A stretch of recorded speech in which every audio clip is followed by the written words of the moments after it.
This is the USDA Rural Energy for America program, also known as REAP grant application webinar. We're going to just go over the application and how it's graded, the little bits and pieces that you need to have a successful application, when the deadlines are, how to submit it, pretty much everything that you could ever want to know about the process. This here that you're seeing is the Ferrandino farm. They got a new maple syrup evaporator, and they were awarded, they were awarded almost $11,000 from REAP for that, and an additional grant from MDAR. And that covered all but $10,000 of their project costs. So that was a pretty successful application, and I helped them with all of that. And I'll be glad to help you guys as well. If I can figure out my mouse. There we go. So one of the things that the Mass Farm Energy Program provides is grant assistance. I've just listed out the basic grants that are the most popular and that will give the most money, the ones that farms usually take advantage of. So there's USDA Rural Development, which is what we're going to talk about today. There's the Massachusetts Department of Agriculture, also known as MDAR. That is a state grant as opposed to REAP, which is a federal grant. And then there is some money available from the Massachusetts Farm Energy Program, which is me, and the company I work for, CET. And we provide both project incentives, so up to $4,000 based on what the savings are for projects that you might install, and also audit assistance. So we'll cover up to 75% of the cost of an audit, and you'll find out in a little while why you might want or need one of those. I do want to mention that the MDAR applications come out every spring, and they're usually due about a month and a half to 2 months after they come out. The exact dates aren't set in stone. In previous years, they've come out in April and been due in June. This year, they came out in February and we're due in April. If that's something you're interested in applying for in the spring, just let me know. I'll put you on a notification list and we'll make sure that you know when they come out. I also usually announce it in my MFEP newsletter, which you, if you aren't already signed up for, just shoot me an email. I'll be happy to add you to that. That comes out only every other month, so it's not going to come out a ton and crowd up your inbox.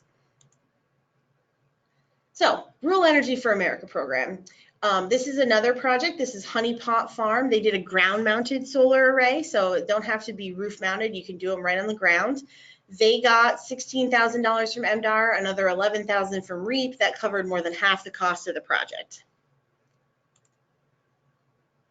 So, how much money can a project receive? Everyone wants to know up front, I'm applying for this grant, what am I going to get? So the REAP grant covers up to 25% of eligible project costs. Each project is, I don't want to say evaluated on a case-by-case basis about what's eligible, but it's hard for me to make a general statement. But when you have a project in mind, we can go over what an eligible cost is. I do also have some examples on the next slide. But essentially, you get 25% of your project costs. If you're doing solar, that's calculated before SRECs or tax benefits or any of that stuff. So it's just the flat cost, the proposal that you get.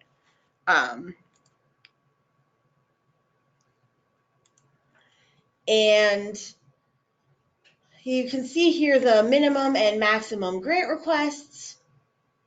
They're broken in half by either renewable energy, so that's things like solar, hydropower, geothermal, and then energy efficiency improvements, which is when you're increasing the efficiency of something you already have. So like the maple syrup evaporator I mentioned before, and if you upgrade your lighting or refrigeration or something that saves energy and isn't necessarily generating energy, that's an efficiency improvement. You can see the maximum and minimum requests that you can ask for. And for the record, I will also distribute this slideshow so that you guys have all this, in hard copy form. And there are some links in here that are really useful, so I'll make sure that gets sent out. I saw someone shot up a question about an intro. Yes, this is Megan DiNardo from the Mass Farm Energy Program. And all my contact info will be at the end as well. The other thing I want to mention is the fall round, which is the one that I'm sort of gearing this project or this presentation towards, is the restricted round, which means you can only apply for up to $20,000, and we'll cover that in more detail in a minute. That means your maximum project cost could be $80,000. Yeah. So here's an example of eligible and ineligible project costs. Any given project will have slightly different ones, but basically, I assume everything is eligible except if it's listed as ineligible. So the biggest one, especially for solar, which is the most popular project, so I'm going to keep talking about it, is residential. So if your solar array is sending energy to a residence or something on a residential meter, that's going to be an ineligible cost. And we'll talk in a minute about how to deal with that problem. Another thing that comes up a lot, equipment isn't eligible under REAP, so you can't get a new tractor or combine or anything, and all these other things. There's a couple of things that come up with solar a lot that are very common, like, does the cost for installing a second meter covered? You can see that it is. Am I allowed to pay for a new roof if I have to get a new roof to put the solar on? The answer is usually no. That's part of the inevitable construction cost. So if your roof's like 50 years old and you're going to have to replace it anyway, it can't be an eligible cost as part of the project. However, if it is required that you buck up the roof or add more support to support the weight of the solar, that can be an eligible cost. So it's really good to talk to someone either at the USDA or myself about specific problems that you might be having with your project. And here are the eligible technologies for REAP. I've circled solar, thermal, and PV because that is by far the most popular. I've helped with dozens of REAP applications. I think all but 2 of them have been some kind of solar.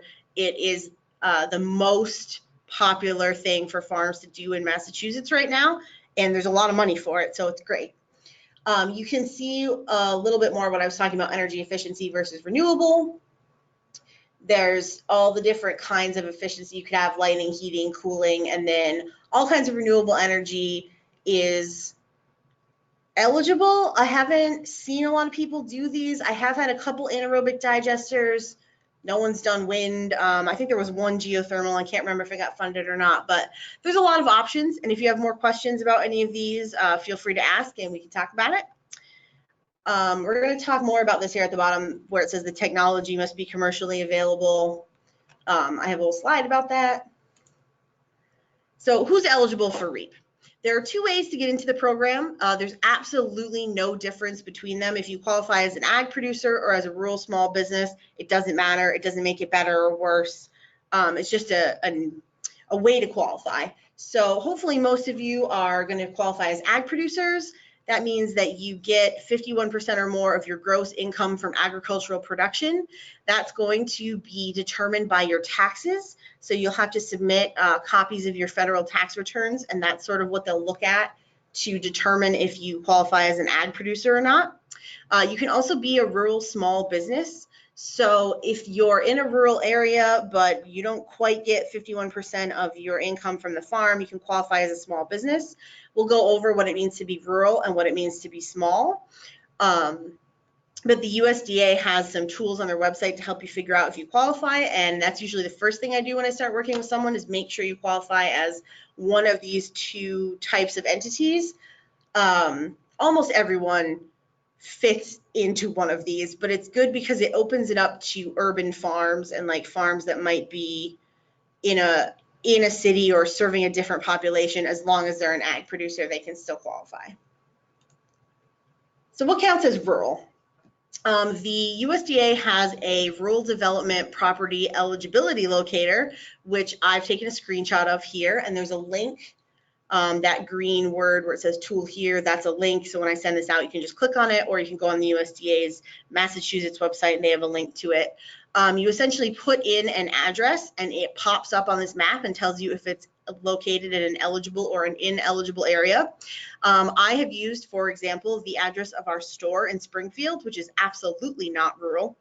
And you can see it says this address is not located in an eligible area. And it's kind of hard to see, but you can see the map is sort of orange there. That's not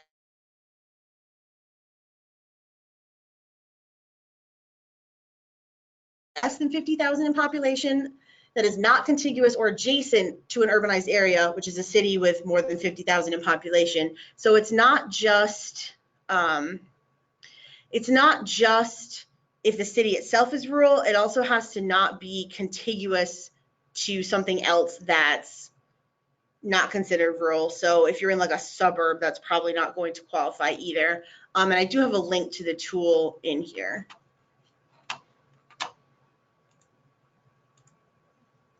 And so what is small? So we've gone over what's rural, what is considered small. The small definition is based on the U.S. Small Business Administration size standards, which you don't need to find. I have a copy of the PDF that tells you what they are. And I also have a link in here to it online, so you don't have to go looking for it and Googling and trying to find it. Essentially what it does is you look up your NAICS code, which is the North American Industry Classification System, which is pretty much exactly what it sounds like. It's a code that says what sector of business you are. That is found on your federal taxes. If you're a farm, it's on your Schedule F.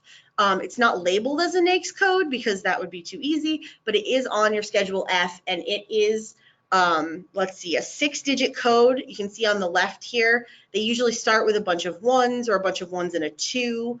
This is just a very small screenshot of the very large PDF that shows, once you find the NAICS code, you look at this PDF and you see what the size standard is. So if you're below that size standard, you're considered small for purposes of the REAP grant. The size standard is almost always $0.75 million, so it's $750,000. If your income is less than $750,000 per year, you are considered small. I have yet to run into a farm in Massachusetts that wasn't considered small, but it could happen. There are different size standards. I think like cattle farming, and there's another one are much larger. But you just look in the PDF and find it. And the other way you could do it, if you can't find the NAICS code on your taxes, is you can just look for the sector. So for instance, if you were a corn farmer, you could see what your NAICS code is. You can see what the size standard is. So you can search through the PDF for the sector if you don't have the number from your taxes, or you can ask for help because I can usually dig it out of the taxes and find it. So now we're going to go over the actual application itself. What are all the components? What are all the things you're going to need to have at your fingertips? This is a picture that I took at Littlebrook Farm in Sunderland. They got an $11,000 grant from REAP to put that nice roof-mounted solar on that barn in the background there. So contents of an application. First and foremost is the application form. There is a PDF that I have painstakingly updated for this year and made into one PDF with all the forms bundled into it. So if you are interested in applying, please ask me for that. It's much easier than the one you can download off the internet, which is actually missing some of the updated stuff for 2018. So I'm happy to send that out to everyone. You'll also need a contractor proposal. So for whatever you're installing, if it's solar, then you need a proposal from your solar contractor that shows the cost. And there's a certain way the budget has to be broken down, which is in the application, which they'll be able to help you with. And the cut sheets, which are basically very detailed. They're very detailed, almost like a, what's the word? Not a program manual. Like a manual that comes with like a TV or something that shows you all the bits and pieces and where they came from and what they do. You need cut sheets for whatever you're installing. That's a new requirement for 2018. It's something that any contractor or vendor should be able to provide you with without a problem. If you don't have a contractor per se, if you're just buying a piece of equipment, then rather than a contractor proposal, you just need a receipt or an invoice or some kind of proposal showing how much whatever you're buying will cost. As I mentioned, you have to include your past 3 years of tax returns. That's your federal taxes. You will want to make copies of those because you don't get them back. You mail them in and don't see them anymore. If you haven't been in business for 3 years, you don't have 3 years of tax returns, we can usually work with the USDA. Typically, you have to do a projection of future years of income, and that usually works out all right, but they typically like 3 years of tax returns. You might need an energy audit or energy assessment. We're going to go over that in more detail in just a moment, but that's something that is needed for all energy efficiency projects, and a lot of people have them done regardless. And then commitment of funds I put in red because it's the most important thing. It is worth the most points in scoring, and we'll take a look at the scoring a little later. What that means is REAP covers 25% of the project cost, and you need to demonstrate to them that you can cover the other 75%. So be it from a bank account, a loan, another grant, something. You just have to show that you have the other 75% of the cost, and that is worth the most points when they're scoring it. You might need a feasibility study. That's only for projects that cost more than $200,000. That has come up a couple of times. Feasibility studies can be expensive and they take a while to get done. So if you are planning a very large project, you want to get that moving soon, or probably several weeks ago. There's a bunch of supplemental forms that have to be filled out. I've included those in the PDF with the application that I mentioned before that I'll be happy to send you all. You basically, just as you're going through the application, you fill those out as well. A lot of them are repeat information, but it has to be done. And then there's a whole environmental form that we're going to talk about later. This is another new requirement for 2018. It's a way of making sure that your project doesn't violate any federal or state laws regarding the environment. So that's something, since it's money from the federal government, it has to be in compliance with all federal laws and regulations. The other thing you have to have is some federal ID numbers. There's a DUNS number and a SAM cage code, which sounds like a bunch of gibberish, but I will talk about them in more detail momentarily. We also hosted a webinar, I think last year, which I've linked to here, about how to apply for a DUNS number and a SAM code. I'm also more than happy to help walk you through getting those. They are federal numbers, so they're a little bit difficult because the federal government likes to make things complicated. But one of the many things MFEP does is I will go through it with you step by step, help you figure it out, make sure you get all the numbers lined up. And there are instructions for how to get these in the new version of the application. They're not as detailed as it would be, obviously, sitting down with me and doing it, but there are directions in the application. So we mentioned earlier that your technology needs to be commercially available. What does that mean? It means it has to meet these 6 criteria. So 1-year proven reliable history, established design procedures, professional providers who know how to install it, et cetera. You don't need me to read these all to you. Essentially what it means is you can't have like an experimental technology or something that like no one else has ever installed before. They're not going to like that. They want to make sure, they being the people who score these applications, that if you install something, it's going to work for its useful life. So like the life of solar is 25 or 30 years. They want to make sure if you install solar and they give you money for it, it's going to continue to produce for 25 to 30 years. So if it breaks, there's someone who can service it. There's a warranty to replace the parts. There's a reliable person to install it, that you didn't get like some guy off the street to put it in for you. So that's sort of what this is getting at. Again, in all the applications I've looked at, I have never had someone try to do something that wasn't commercially available. It's usually not a problem, but I did want to mention it. You can also, if it doesn't quite meet these criteria, if it's industry certified, that is a thing that you can use to qualify it. But again, it doesn't usually come up. So I mentioned audits a couple of times, and you want to know, do I need an audit or an assessment? The difference between an audit and an assessment is who performs it and how detailed it is. So an audit's usually performed by an engineering firm and tends to be more detailed. An assessment can be performed by less qualified people and is usually to target one project or the replacement of one piece of equipment, whereas an audit is more comprehensive and looks at like the whole system or the whole farm. If you're doing an energy efficiency application, so if you're upgrading lighting, maple syrup evaporators, refrigeration, you will need an audit or an assessment, depending on the cost. As you can see listed here, under 200,000, you need at least an assessment. Over that, you'll need an audit. If you get an audit, that qualifies for any size project, but any kind of energy efficiency work does need one, and that's because they want to be able to see how much energy you're saving. So you need to establish a baseline of what you're using and then show what the proposed project is going to save.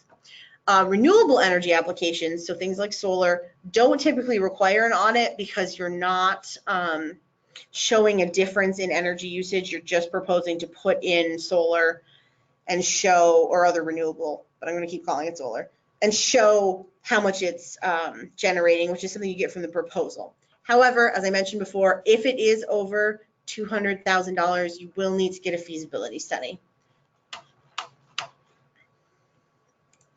So the next question is, how do you get an audit? You can use any qualified auditor, so anyone who is qualified as an auditor can do the audit for you. You don't have to use MFEP's engineering partner, but we do have someone we refer people to because most people don't have an auditor in their back pocket. There is a list of qualifications that I have that I can send you or talk to you about to make sure that whoever you're using qualifies for our funding assistance. Typically, anyone who is an engineering firm, has an engineering degree, or has a certain baseline number of years of experience that I can't remember off the top of my head will qualify.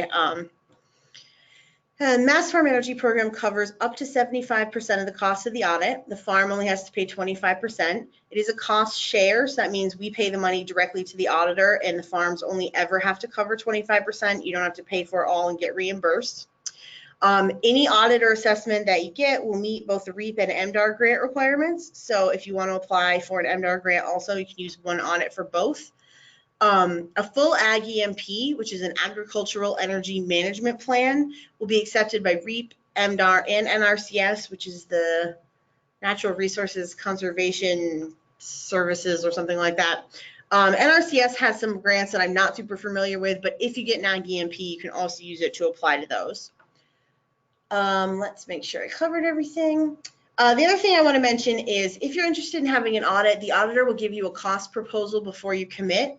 So there's no harm in seeking it out, seeing how much it's going to cost. You can apply to MFEP and see how much we'll cover, and you can do all of that before you have to sign anything or commit to anything. So if you're interested in having an audit, you can just start the process and then decide if you can afford it, after you see what the proposal is. So the environmental information form is something else I mentioned that's new for 2018. It's the way that the government makes sure your project's in compliance with all federal and state laws. It will require an aerial map of the project location, which is something you can get from a local assessor, or you can pull it off of Google Maps. Typically, if you do the latter, you just have to draw on it a little to show exactly where your project's going to be. The environmental information form is in the application. It's in the PDF. It's one of the things that I bundled in there together. It includes needing to know information like the size of your project, what impact it's going to have on things like wetlands or historical sites, roads, rights of way, endangered species, all that stuff. And those are the protected resources. So it's usually wetlands, endangered species, and historic buildings or historic property that cause the most problem. What I've taken a screenshot of here is something that's part of this. It's called the SHPO form, which is the State Historic Preservation Officer. So if your project's having any kind of ground disturbance whatsoever, including ground-mounted solar or trenching or any kind of digging in the ground, or if you're anywhere near or in a historic district or building more than 50 years old, you have to fill out this form and submit it to the State Historic Preservation Officer. So this is a relatively simple form, which I also have. It's only 2 pages long, and most of it is how big is your project and where is it going. But it does have to be filled out and mailed in ahead of time, so it doesn't go in with the application. It needs to go in beforehand. So if you're going to apply for REAP this fall, this is one of the first things you should do is fill this out and get it in. If you don't, the USDA will fill it out and send it in for you because it has to be done, but it takes them much longer because they have a lot of things to process and a lot of other stuff going on. And they might not get it back from the preservation office before they need to decide who gets funded. So it can hold up your application and cause you to be kicked over to the next round of funding and not considered for the fall round. So it's something you want to get done as soon as possible. And it's not difficult. It doesn't cost anything except the stamp to mail it in. And it's something I'm happy to help with. And then the DUNS and SAM numbers that I mentioned, we're going to go over those in a little more detail because they are a little tricky, and they're another thing that needs to be done right off the bat, but that people find confusing. This is a really unique project that I wanted to put a picture of in here. It's Just a Mere Tree Farm in Worthington. They did a net zero maple kitchen, and net zero buildings are something that MDAR specifically funds. That wouldn't have been eligible for REAP, but what was eligible for REAP was the solar array that they put on top of it.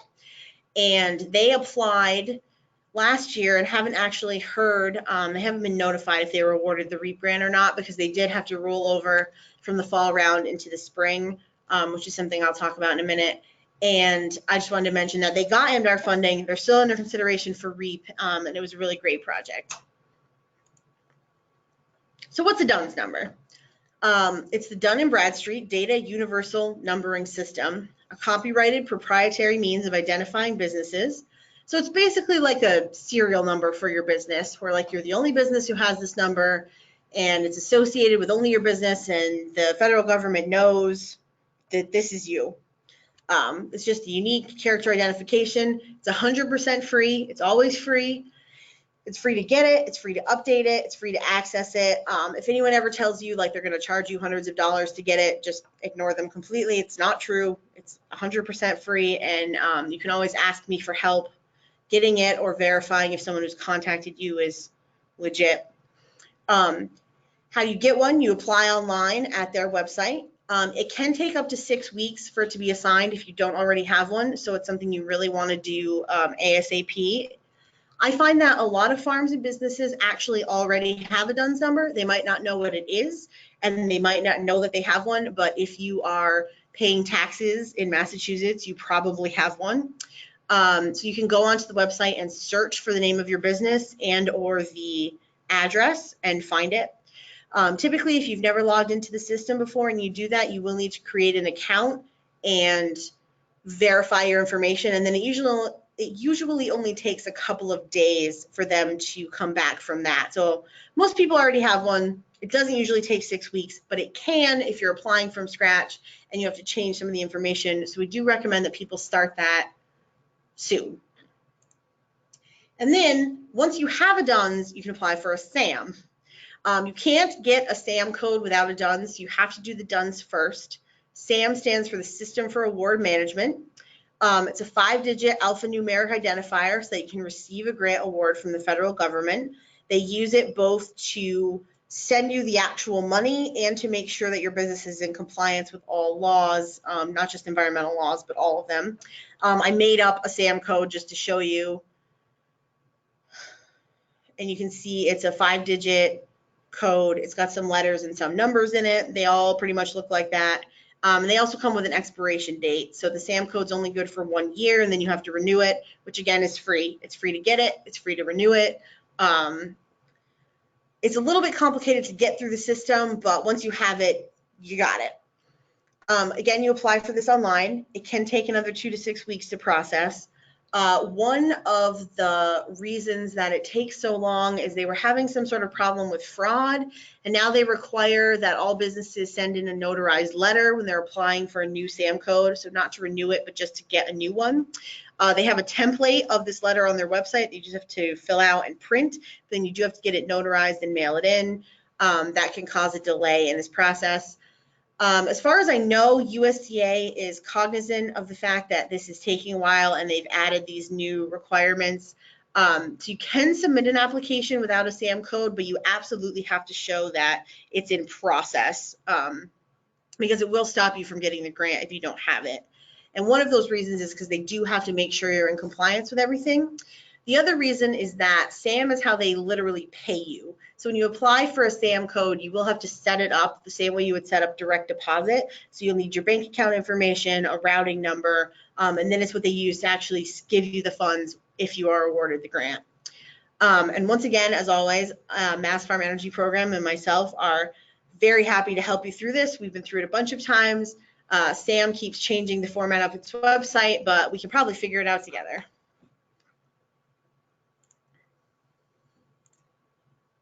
Now I'm going to go over a couple of common questions that people have. There's a couple of things that come up repeatedly. I probably won't cover all your questions, so feel free to type them to me, but hopefully I'll hit at least one of them. This is a brand new shiny maple syrup evaporator at Steve's Sugar Shack in West Hampton. They actually had the full cost of this covered between the MDAR and REAP grants. They got all the $33,000 they needed for it, so that is possible if your project is not like a ton of money. You could theoretically get the entire cost covered, although it's not super common. So the first common question I get is, do I have to own the land I'm doing the project on? And the answer is no, but you do have to have control of it. So as I mentioned before, they want to make sure if you install something that it's going to work for its entire useful life. That also means they want to make sure you're going to own it for the entire time that it is running. So if it's on property that's not owned by you, you have to have a lease agreement, demonstrates a long-term legal right to use the property. It usually has to be not less than 3 years. It might have to, depending on what the project is, show that your lease is for the life of the equipment, or the equipment has to go with you if you move. So if you go to another space, you have to take your maple syrup evaporator with you. You also have to demonstrate that whatever project you're proposing is allowed under the terms of your lease. So you might have to get your landlord or the landowner to sign off and saying, yes, it's cool if they build solar on my barn. But not owning the land is not a barrier. So what if I only have 1 meter? I talked about this earlier, that REAP funds can only be used for commercial energy. You can't send any of it to a residence. A lot of farms especially have a single meter for both a home and for the farm. You have 2 options in this case. You can either have an audit that will do a load analysis, which will cover, which will calculate how much energy is going to the farm and the business and how much energy is going to the home. And that will help them to figure out how much they can pay for. So basically they'll prorate the cost of your system as though it were a smaller system sized only for the business use, which I realize is confusing. We can talk about that on a case-by-case basis, but the gist of it is you have to get an audit that shows how much energy is going where. If it's an energy efficiency improvement and you only have 1 meter, then you just have to have an analysis that determines the savings for the business half and not for the residents. You can also choose to get a second meter. So you can just have a second meter installed that only covers the business. That might be easier for some people. And that is an eligible cost under REAP. So if you have to have a second meter installed, you can include that cost in your total project cost that you are applying for 25% of. Can I build a new structure? So I mentioned that Justamir's zero net energy maple kitchen wouldn't have qualified for REAP, and the answer is, and the reason is because new construction is not eligible under REAP unless the building's used for the exact same purpose as the existing building, and based on an energy assessment, it would be more cost effective to construct a new one than to improve the existing building. I have yet to see that happen. Most people who are building a new building are not replacing one. They're building from scratch, which was the case with Justamir. It's no way an eligible cost. New construction is just not eligible. Now, if you're going to foot the cost of building the building and then you're going to put solar on the top of it, the cost for installing the solar is the eligible cost. And can I submit multiple applications? The answer is yes. So for REAP itself, you can submit a renewable and an efficiency application. So if you wanted to, say, put solar on a building and put an upgraded refrigerator inside of it, you could apply for both of those things. And you can and should apply to both MDAR and REAP for the same project. So even though the MDAR applications won't be out until the spring, you can absolutely submit an application to both the state, which is MDAR, and the federal government, which is REAP, for the same project. Obviously, you can't apply for more than what the project costs, but you can split it. So the MDAR grants are typically up to $30,000, and then you do 25% of the total project cost for REAP, and it usually combines to cover about 75% of project costs. You can't apply to both MDAR and MFEP, which is me, for the same project because we're funded by MDAR, so it's the same money and you can't get it twice. Almost no one tries to do that, and I'm very vigilant about it. So scoring and submitting. REAP doesn't make it a secret of how the applications are scored. I'm going to show you in a minute exactly how many points everything is worth, which is really helpful to have in mind when you're putting the application together. So here's a points breakdown. The first one there is BTU per grant dollar. So BTU is a British thermal unit. It's a way of measuring energy.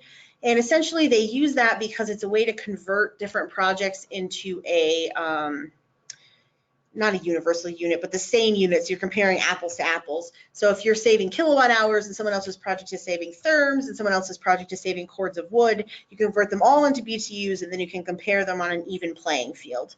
So they want to make sure that per the grant dollar they're giving you, it saves a lot of energy. Then they'll look at the energy that's being replaced, saved, or generated. So if you're only saving like 10 kilowatt hours, it's not great.'re going to want to see that you're saving a lot of energy or that you're generating a lot of energy with your renewable energy program. If your solar or whatever is doing 50 to 100% of your historical usage, you're a replacer. If you're doing more than that, then you're considered an energy generator because you're going to be generating more energy and selling it back to the grid. Environmental benefits. So there is a question on the application where they ask if what you're doing is saving fossil fuels, if it's reducing emissions. So they look at the environmental benefits.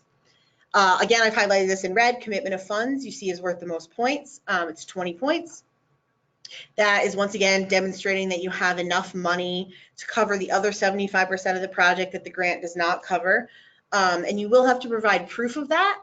So if you are saying, yes, I have that much money in my bank account, you have to provide a bank statement. If you're like, yes, I got awarded a grant, you'll need to provide an award letter saying we are awarding this person so much money. If you got a loan from someone, you'll need to provide a copy of the loan agreement, whatever you can to show that you have that money or have access to it. Size of the agricultural producer or small business is worth 10 points. Smaller is better, so they do prioritize smaller businesses and smaller farms. There's not really anything you can do about that. You are the size that you are. It's just how it is. If you're a previous grantee or borrower, not being one gets you more points. So if you've never gotten a REAP grant before, then you get more points than someone who has previously been awarded. The simple payback, which is when they look at how long it will take the project to pay for itself without considering any kind of grants or anything. So I'm going to use a completely made up example. If your project costs $10 and it saves you $1 a year, then your simple payback is 10 years. And obviously yours will be on much larger number scales, but they consider that just without looking at the grants or anything, to see how long the project would take to pay for itself sort of in a vacuum without anything else going on. And then the state director and admin points. These come in at the very end.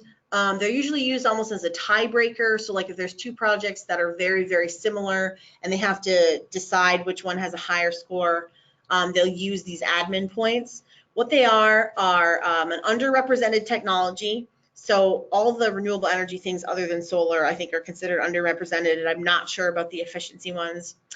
Geographic diversity. So if there's never been a REAP grant in the town that you're in. If you're a member of an underserved population, so veterans, minority, or women-owned businesses, those are considered underserved populations. And presidential initiative. I don't know what the presidential initiatives are right now. There's a lot of them. They're not necessarily from the current president. They like stretch back for a long time. The most common one is buy local foods.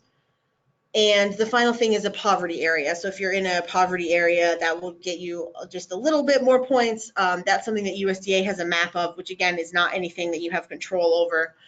So what you really want to focus on are the things you do have control over. The payback, the BTUs per grant dollar, commitment of funds, and the energy that it's replacing. So you want to make sure that whatever you're doing is appropriately sized, is going to save enough energy to make it worth all this effort, and that you have the money to cover the rest of the cost. So how do you submit the application? The applications have to be submitted hard copy. They don't accept scans, faxes, emailed versions, none of that. You must print it out and mail it. So you've also got to print out and mail all those other things I mentioned, the tax returns, all the forms, all the backup documentation. It ends up being a pretty sizable envelope, which is one of the less well-known but still services that I can help with. We have a big photocopier here, and I'm happy to help you copy your tax returns, stuff them in an envelope, make sure they get to the right place. You can deliver them hard copy in person to a USDA rural office, or you can mail them. You'll see that that is green there. That is a link to all of the USDA offices in Massachusetts. There are 4 of them, and I don't remember where they all are off the top of my head, but that takes you right to the page that shows you, or you can ask me and I will send you a link.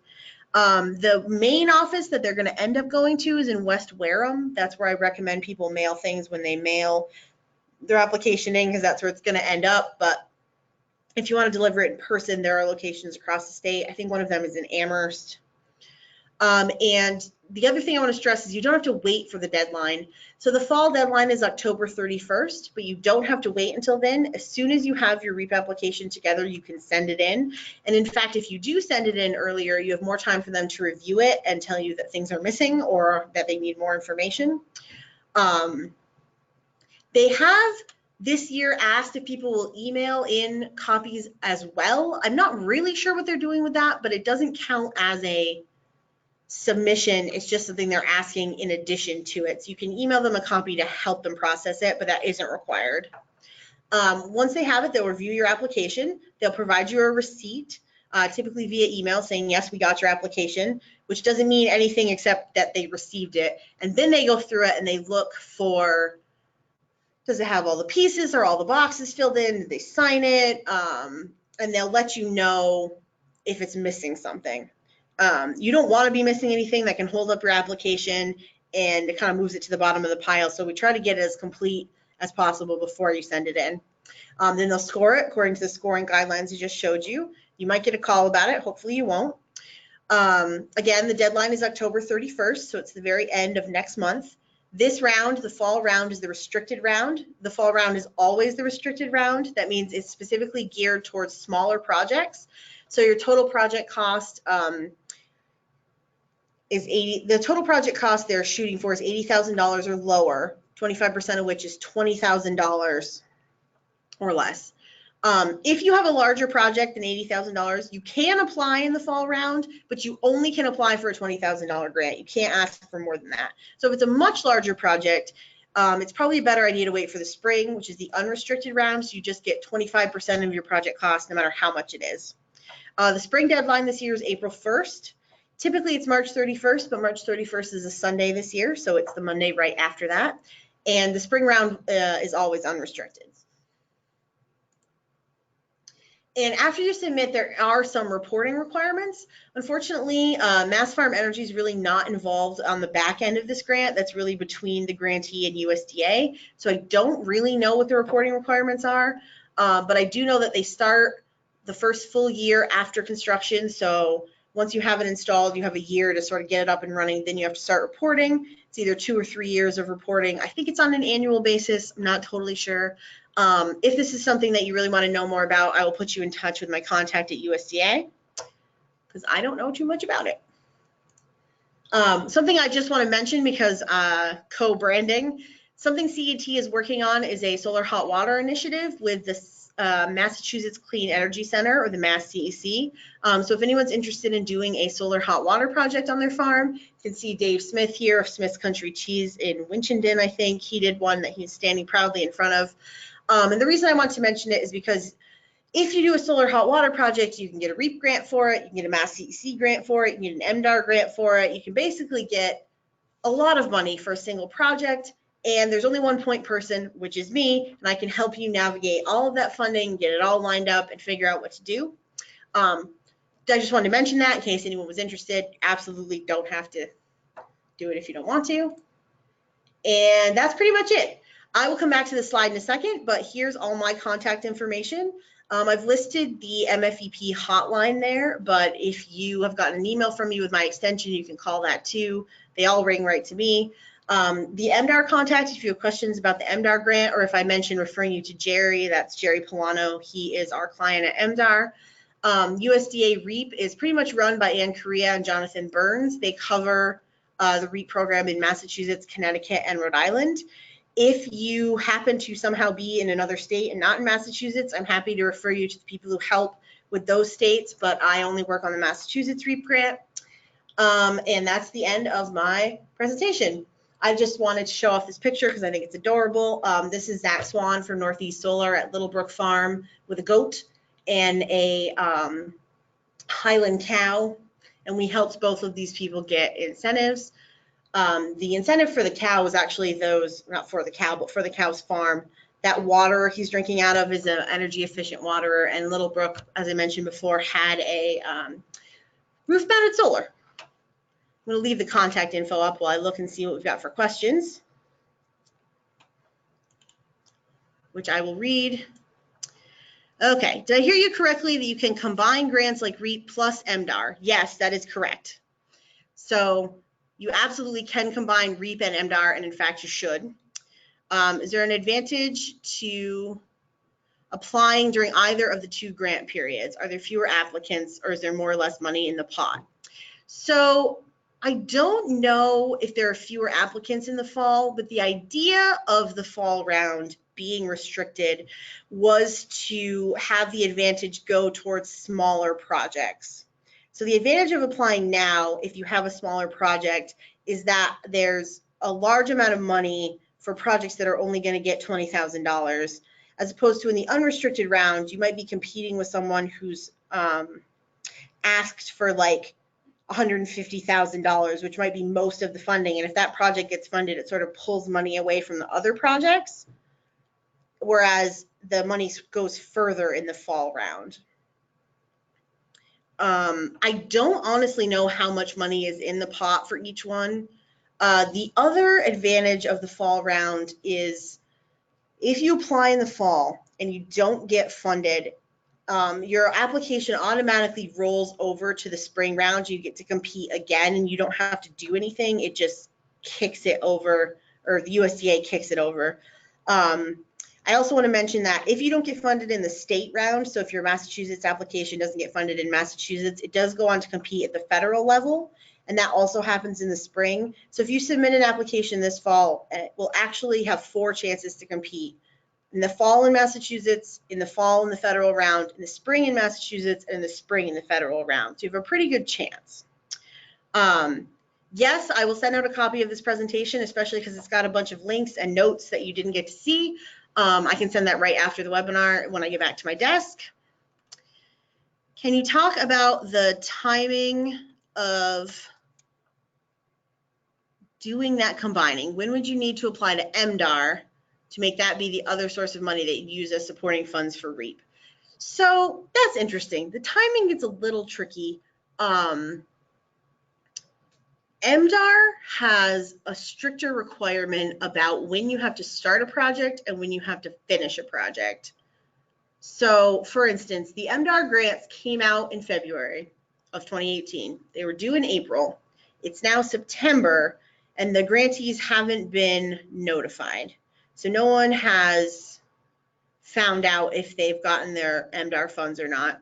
And you have to be notified before you can begin construction. So it's sort of very strict in that way and a little slow. The REAP grant doesn't have quite the same restrictions. They have a wider timeline for when you can start a project and when you have to be finished by.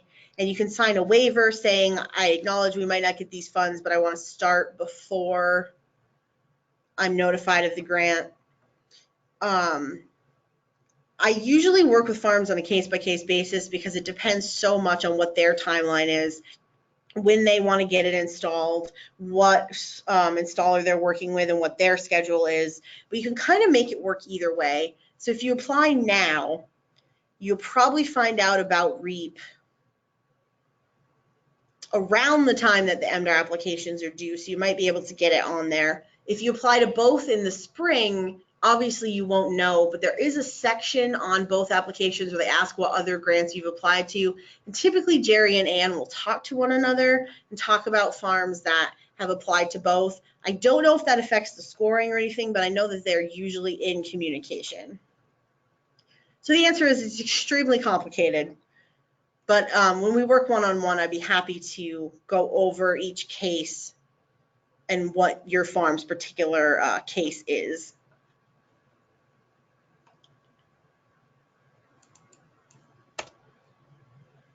That's all the questions I've got right now. Does anyone have